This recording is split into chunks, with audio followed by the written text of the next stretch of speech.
All right, so welcome back. We have Nikolai Ray on the show. Hey, Nikolai, how you doing? Hey, Jason, how's it going?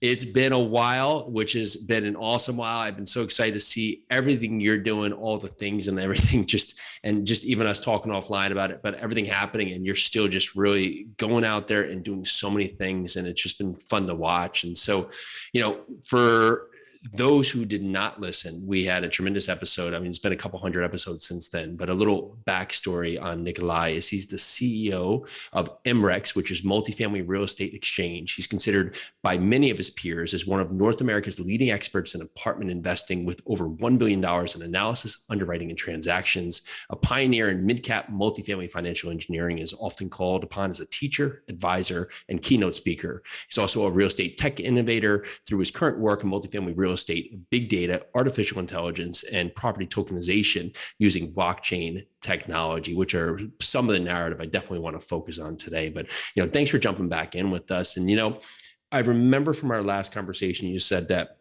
when you would find yourself as a kid, that maybe you would get yourself in trouble or just do something that was a little out of line, right? Your dad would sit you down and have you write about that a bit, right? And so when we think back and reflect on that today, with so many things changing, right, where our business plans, maybe even over the course of just 2 years ago, have altered, right? How have you now taken the moment to reassess, where it's not something that you were doing wrong before, however, the narrative has had to change just to face the different course that we could potentially go on today?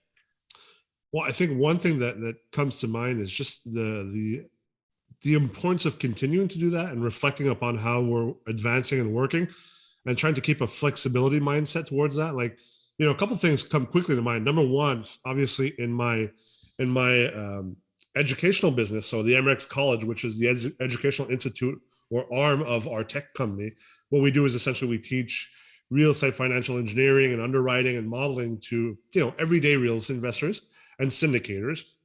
And that's gone entirely, well, not entirely, but probably about 80-90% online since the beginning of COVID, just because we had to, right? And it's been really a great thing, because we were already preparing that, but it was a very tough decision initially prior to COVID to transition from classrooms to virtual classrooms. Because, hey, when you have a good thing, you don't want to break it, right? And when people are happy, you don't want to break it. So COVID kind of gave us the opportunity to go all in what I had initially seen as a very cool opportunity, which is to be able to, go virtual, which, overnight, well, instead of you having to come to Montreal and come to a classroom with me, or to Miami, well, now I can teach to pretty much everyone and anyone online. And you might even miss the class and you can just, watch it on your own time. So that's opened up a lot of opportunities, and that's been a very good thing. I think on the investing front, because I think since we last spoke, I don't know if did I start buying properties myself? I'm not sure. You were on the cusp of thinking about it as the forefront of opportunities coming on board. So I went all in on that as well. So I think we must have spoken probably mid 2019 or something like that, early 2019. In October 2019, I bought my first property. So that's, just over 2 years from now. And I've purchased 40 apartment buildings since then. Yeah. In a very, very short time span. So that's another opportunity. And that has forced the same kind of reflection, because what I do is I buy apartment buildings, and I'm a value add investor and an opportunistic investor. So I'll buy older apartment buildings that I'm going to pretty much strip and rebuild from inside.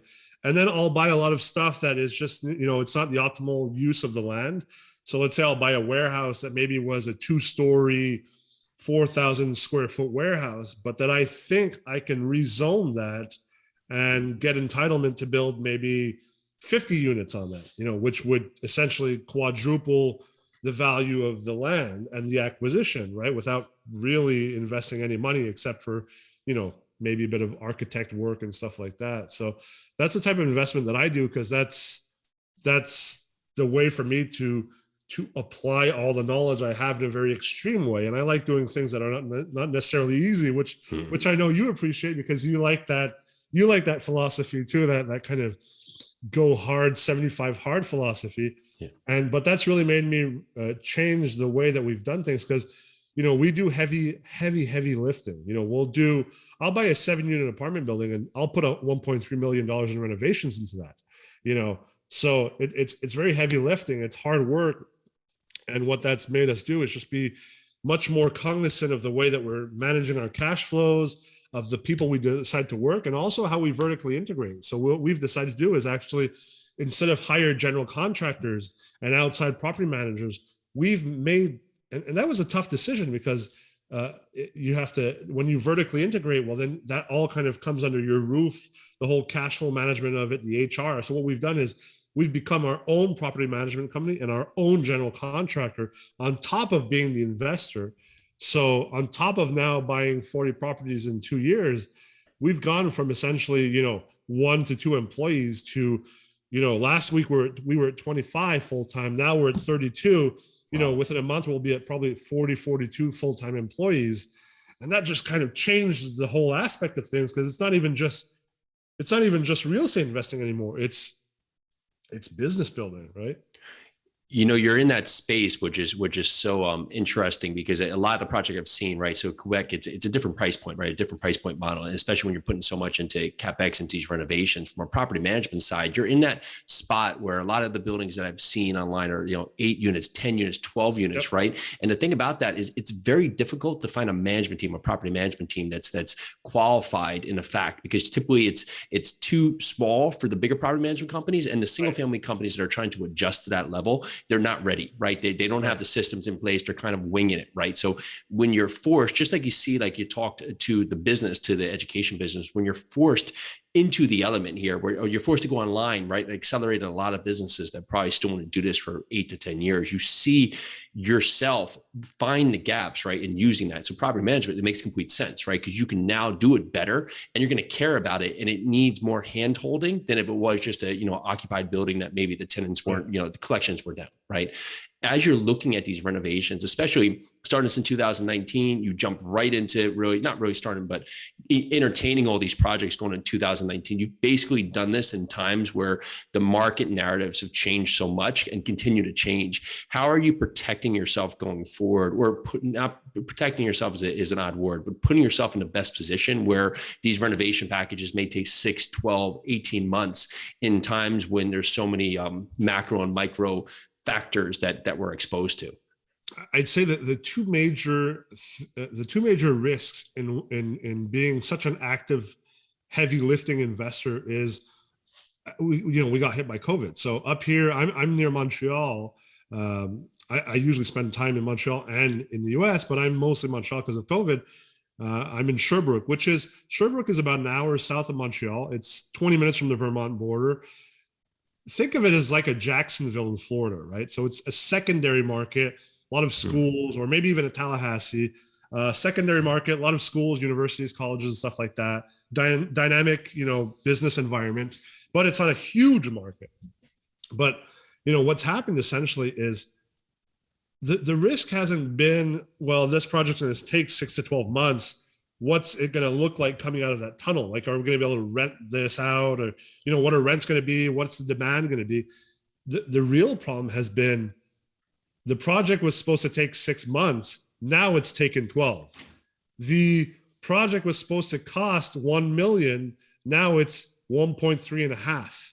So there's been essentially a doubling of the time it takes to complete a project.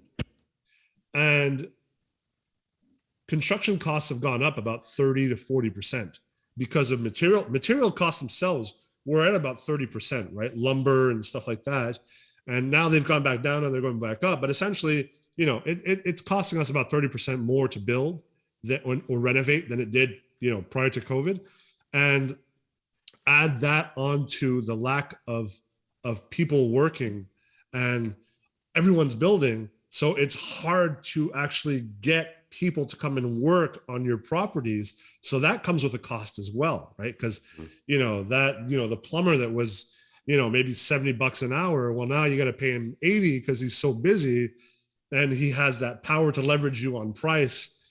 Otherwise, well, it's not going to take you 8 months to build. It's going to take you 16. And then that costs a lot of money because you're on hard money loans, bridge loans, construction loans, mezz financing, and stuff like that. So that's really been the major challenges.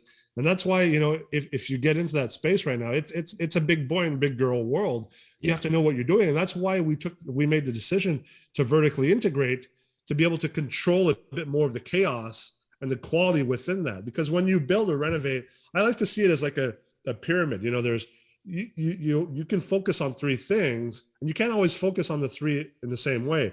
There's respecting costs. So if you budgeted $1 million, you're going to hit that $1 million. There's respecting the timeline, and then there's respecting quality. And it's hard to always hit all three all the time.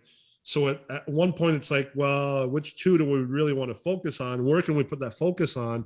And if at the moment, we're having trouble with the costs, well, then let's focus on the timelines and on the quality. And, then it's also a decision, do I think the market can make up for the costs? And so far the market has made up, because we've seen as rents have inflated both in the US and Canada, and vacancy is still very, very, vacancy rates are so high, there's people lining up essentially to rent out apartments. So I'd say that's how we've looked at those problems, and that's what those problems have essentially translated themselves into. Yeah. And that's part of it, just being so actively involved, because you can imagine like all the different people you bring in there. I'm constantly looking at controllable and non-controllable, right? And there's going to be a lot of things in my process that I can control, and I want to set the narrative that I can control as much as possible, right? And so continuing, I see it's not to set it and forget it. And so many times you see people just buy something and think it's set it and forget it. However, which would happen last month is not going to happen this month. And you may see that, hopefully looking at the narrative, leasing continues to remain bullish, which the trend says it will, right? However, at least in some context. However, in terms of controlling the narrative, right? Just like you said, where if people go back into lockdown or people go to these weird things that start to become these outside factors, it sets it. So when you can have the vertical integration where you can look at these parts and say, okay, well, right now, the project budget's out the window, so we could look at speed as the element to push us through. Okay, cool. How can we do that internally instead of being reliant? We're in a project here, we're repositioning a motel into short-term rental. We need the electrician. He's the first piece that has to happen, right? And we've been plugging it, and it was literally like, but we don't have an electrician on staff, right? It's like, hey, dude, I'm going somewhere else tomorrow unless you give me quote today, start Monday. Like, you just have to get pushed in there because you're at that point here where they're so busy, right? And then that pushes you off because everything starts costing more. But then things start happening in supply chain issues that are completely outside anything happening. Like, I can't remember a time that I've ever seen us be like short on paint, right? And then all of a sudden we're coming into like unit turns and we're short on paint. It's like, what? Just something completely outside the box I hadn't seen in the market. And you don't think ahead of that, but now, okay, it's on the list, right? Now, what do we have to do if we're going to go onto a point? How can we control that bulk ordering or other pieces, right? But then that messes up with your cash flows, because now you're putting a lot more cash up front than potentially you plan to do, because it wouldn't have been necessary 6 or 12 months ago. So, and that to answer your question even more directly, because I think I ended up skating around that question. The answer to that is, well, I bought 40 apartment buildings instead of 65, and I hired 40 employees instead of 4. Like that's the answer to that, really. Did I want to have all these employees in this organization? No, I didn't set out to have that. And I'm definitely not the type of entrepreneur. I've been in business for 15 years now, and I've built big companies, and I've seen what it is to have a lot of employees. And that's something I had said to myself, I'm not going to go back down that route. I'm going to try and build. That's why I started a tech company and an online learning company, because I didn't want to have too many employees. And here I am once again scaling this up employee-wise. Well, that's in response to the situation that we're living through. And I probably would have bought, twice as many apartment buildings that I did. Yeah. Even though, what we purchased is impressive, we could have bought more. And there are a lot of opportunities that we had to say no to, just because, well, it becomes a cash flow factor of where I have the money to buy those apartment buildings, but I can see what's going on cash flow wise, delay wise, budget wise. Well, when does that end? I don't know. Well, let's keep some dry powder for that in case it doesn't end as quickly as we think it does, which has essentially happened. So there are a lot of opportunities that I that we could have acquired, and that I drive by them like, damn, I would, I had that one. We had that. That would have been such a great project. But then it's like, well, if we bought that, well, we would have, put in peril the other projects. Yeah. So, success is a lot of times is also about saying no. And it's a hard thing to do because as entrepreneurs and investors, we're not really wired to say no. Like everything that we've achieved has been because we've said yes, right? So, and found a way to. We're getting into that more of a risk management mindset. And, this is something that I teach in real estate financial engineering is that risk management is so essential. There can be periods where, yeah, you're risking it and you're saying yes. And especially when your net worth is not very high and you're trying to kind of build up that baseline kind of, foundation of wealth that then you can build up upon. But once you've done that, well, you have to think much more about risk and manage it much more maturely than, say, a beginning investor. I call it the what if scenario. And typically as entrepreneurs, like the what if becomes, what if I do this? Look at all the potential it could have, right? And on the other side of it, most people never get started or get outside their comfort zone because they say, well, what if I do this? And all of a sudden everybody doesn't like me or something bad happens, right?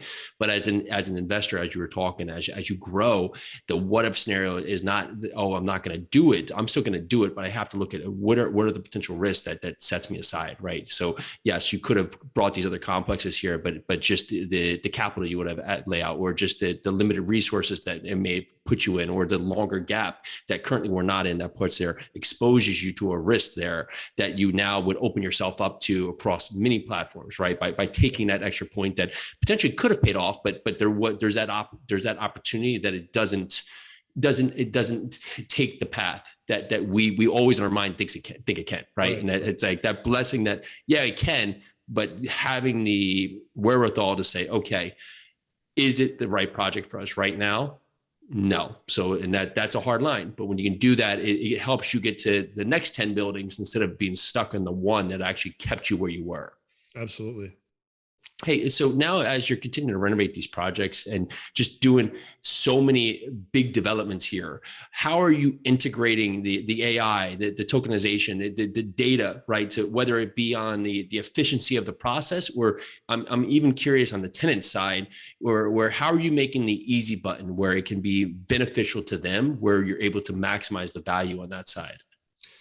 Well, I think, AI AI is very, very in vogue right now, and data obviously. And I've been working for about 5 years now on our technology startup in the data space and the AI space.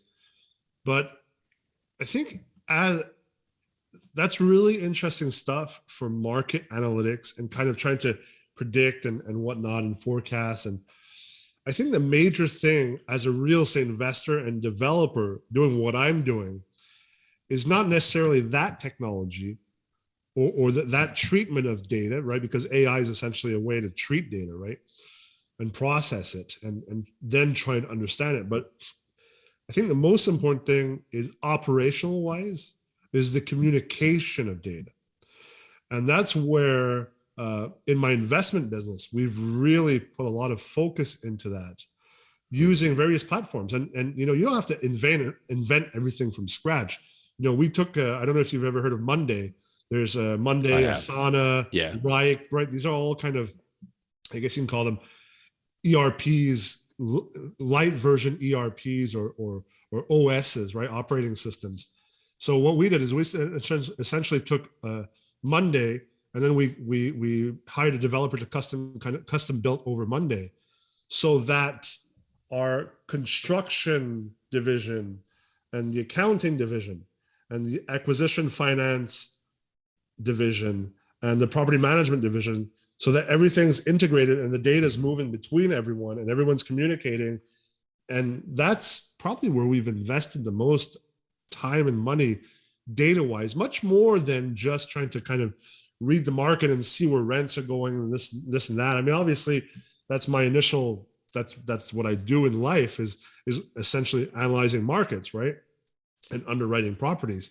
So that's already given, but we've put much more emphasis on how can we make our organization much more efficient data wise, because as you're buying all these properties, renovating these properties, redeveloping properties, refinancing, you're managing various capital stacks, and then you're on top of that, you're managing the properties and constructing and building. Well, then, that's where you can really, I think that's where the level of success resides. And that's probably the hardest thing, why a lot of investors don't want to scale to this level. It's because it's a lot of work, and it's a lot of process and thinking and architecture. And you have to be able to take time aside from everything that's going on, which is not an easy thing to do, right? Because there's always fires to put out. But you have to be able to take time aside from that and say, okay, look, can't put out fires today because we have to actually plan and create the architecture so that we have less fires, in a month or in 2 months. I was thinking about the onboarding when you're talking about even going from like 35 to 42 employees, right? There's that gap here where you need to bring them on in an efficient way. You can't be like, hey, just come kind of hang out with me and you'll figure it out, right? Well, because then your property manager, right, will rent out a unit and is all happy. Yeah, I rented out that unit, $1,150 a month, and then your portfolio manager is like, you rented that out at $1,150 a month. Like, I'm supposed to be refinancing us out of that property, and the construction costs went up 30%. The $1,150 was based on the initial construction costs, and then you're screwed because you're like, how are we going to refinance out of this property now, right? So that's where that intersection of knowledge and data becomes so important. And same thing with your project managers on the construction side, where they're making decisions on the day-to-day of, okay, how do we react now to this? Well, if they're not talking to the portfolio manager, who's not talking also to the property manager, if they're not all three of them talking, and I'm not on top overarching with the big picture of what we're trying to do, well, then, one mistake leads to another, and that can be really fatal, especially in this type of fast-moving environment where, costs are up, rents are up, time, labor is not available, because you can make up for some of this stuff. But if the data is not being communicated properly, well, you'll miss the occasion or the opportunity to make up for, say, those increased costs in building.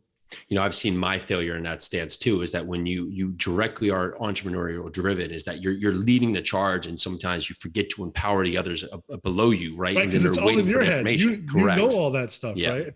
Yeah. And then they're waiting for that next answer. And however, so they're not overlapping to themselves here. And so when you can create that parallel where they can all keep within communication, where it doesn't become the make or break with the bottleneck of you, it allows the dynamic of the organization to grow. Because just like anything, like they find empowerment within themselves when they're given the role and the responsibility to go out there, right? And I think the fear gets in our minds as owner operators is that, oh, well, if I put this on this, something will be done, incorrectly. Okay, so maybe it was. At least or learn it won't be the lesson. As good as how I do exactly. It, right? Yeah. But the lesson will be learned, at least for them to grow to, and we can put them in a position here where the funnel keeps them from making a huge, massive failure. But that failure is sometimes needed within the organization, so ultimately, just like that point here, if a unit was rented at $1,150 and you really, based on construction costs, maybe it had to go up to $1,400 to hit the mark now with the refinance or whatever the narrative was there, then how do we get in front of this next time so the information is not missed to be translated to the team? Right. And that's it. And that's a hard piece for us to discover. And just like a lot with my journey, when I think about it, I don't always know the question until I need the question, right? And so it's just like, oh, well, now I got to figure out that question. But that question opens up all the answers I need, because before I had no idea it was even on the table. Right. And oftentimes you had no idea it was on the table, but then when it gets on the table, you're like, why didn't I think about that? Like, I should have been able to think about that one, right? And I think that also comes back to the fact that a lot of, self-starters and investors and entrepreneurs, are used to being doers, right? But leading teams and building organizations and processes and systems is not about doing. It's in fact the opposite, right? It's about not doing, which is a very tough thing for people like us. And I'm the first one. Like, I don't consider myself a good manager whatsoever. And I've partnered with other people that are better managers than myself, and I'm always constantly trying to be a better manager. I've been trying for the last 15 years.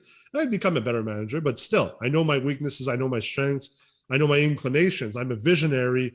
I'm a doer. And But still, that's why it's a very hard thing to do. And that's why I believe so much in partnerships.